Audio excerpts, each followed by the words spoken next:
በመካሄድ ላይ ስላለው የሞት ሽረት ጦርነት ፍልሚያ አጭር መግለጫ። ዶክተር ሰፈፈ በላይነህ ነኝ ከጤና ብሪውት የጤና አጠባበቅ ድርጅት ሄደራ። የተከበራችሁ የኢትዮጵያውያን ማህበረሰብ አባላት በሙሉ በቅድሚያ የከበረ ሰላምታችንን እናቀርባለን።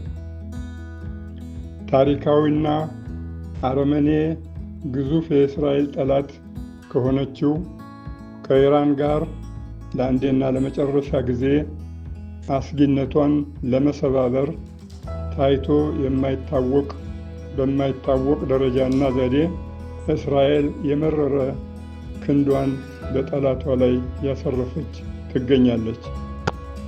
እስራኤል የ1500 ኪሎ ሜትር ርቀትን በመብረር ጠንካራ ድብደባዋን በኢራን አጥፊ መሳሪያዎች ላይ እያወረደችባቸው ትገኛለች።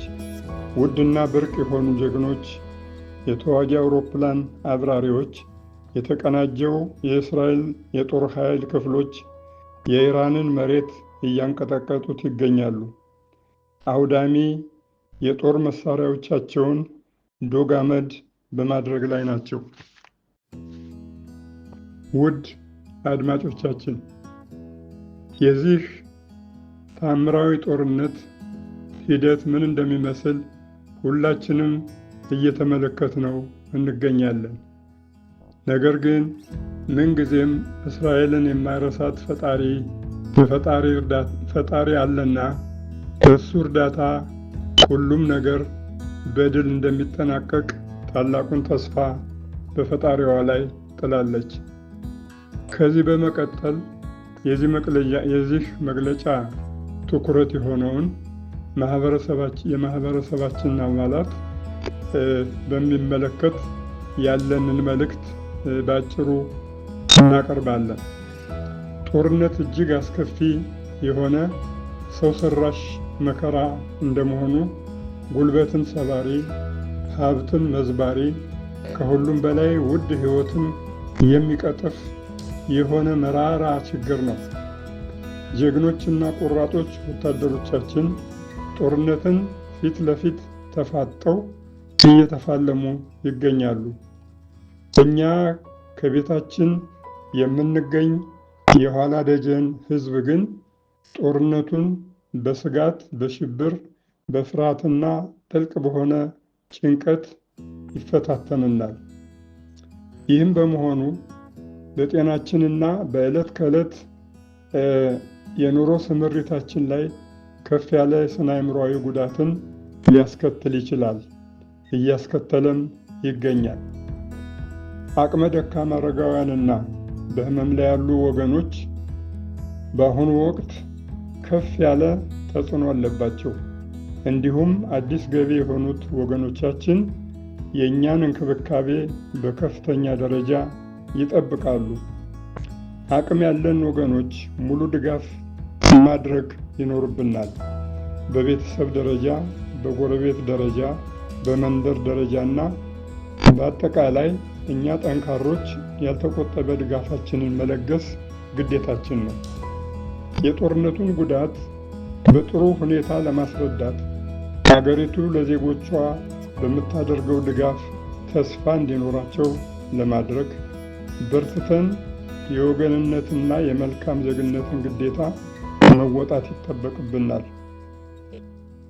ደረቱን ለጥይት በመስጠት የሀገሩን ጠላት ከሚፋለመው ጀግናው የጦር ሰራዊታችን ጎን ሁላችንም በየሙያችን ድርሻችንን የመወጣት ፍላጎትና ወኔ ሊኖረን ይገባል።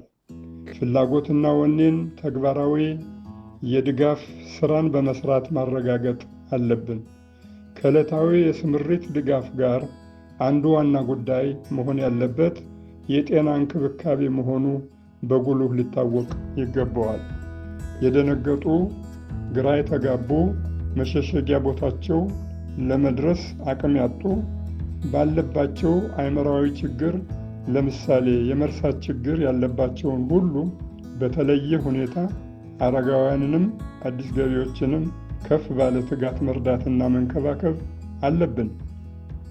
በቤተሰብ ውስጥ ልጆች ለሽማግሌዎቻቸው ሁኔታውን በትዕግስት፣ በዘዴ፣ በአክብሮት ምን እየሆነ እንዳለ የጦርነቱን ሁኔታ ቀለል በማድረግ እያስረዱ ሙሉ ግንዛቤ እንዲያገኙ ማድረግ መርዳት አለባቸው። ከዚህ በመቀጠል የሚከተሉትን አብይ ጉዳዮች መጥቀስ እንወዳለን። የኋላ ደጀኑ እዝ የሚሰጠውን መመሪያዎች በትኩረት መፈጸም ሕይወትን አዳኝ መሆኑን ደግመን ደጋግመን ማረጋገጥ ይኖርብናል። የዕለት ከዕለት መድኃኒቶቻቸውን ሳይረሱ እንዲወስዱ፣ የጭንቀትና የመሸበር ስሜት የደረሰባቸውን ከሐኪሞቻቸው ጋር በማድረስ የተለመደውንና ሁሉም የእስራኤል ህብረተሰብ የሚጠቀምበትን የማረጋጊያ መድኃኒት እኛም እንድንጠቀም ለማድረግ፣ ከጠላት በተወረወረ ፈንጂ ቤታቸው የተጎዳ፣ አካላቸው የቆሰለ ተቸጋሪዎችን በተቻለ ፍጥነት መንግስት ወዳዘጋጀላቸው እርዳታ ወይም መጠለያ እንዲደርሱ በጥሞና መርዳት፣ ድጋፍ ሰጪ አካሎች እነማን እንደሆኑ አስቀድመን በማወቅና በመረዳት ተጎጂዎች በጊዜው እንዲያመለክቱና ተገቢውን የአፈጻጸም ሂደት እንዲያሟሉ ለማድረግ ቀጥተኛ ድጋፍ መስጠት፣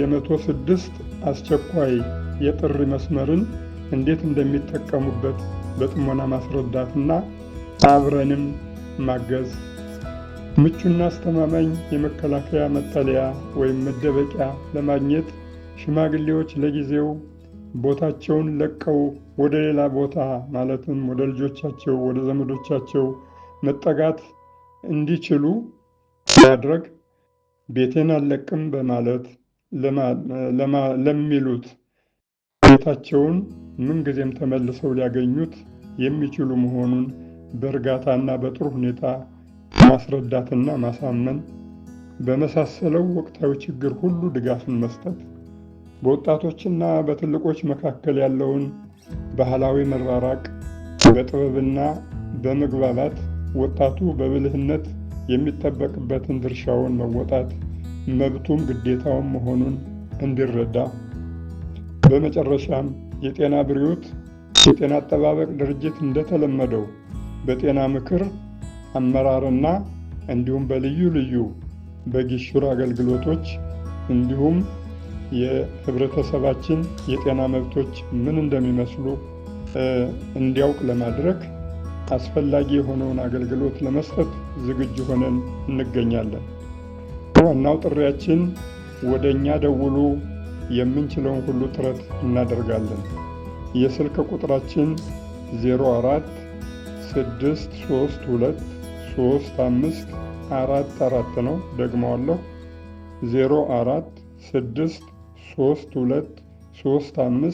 04-632-3544።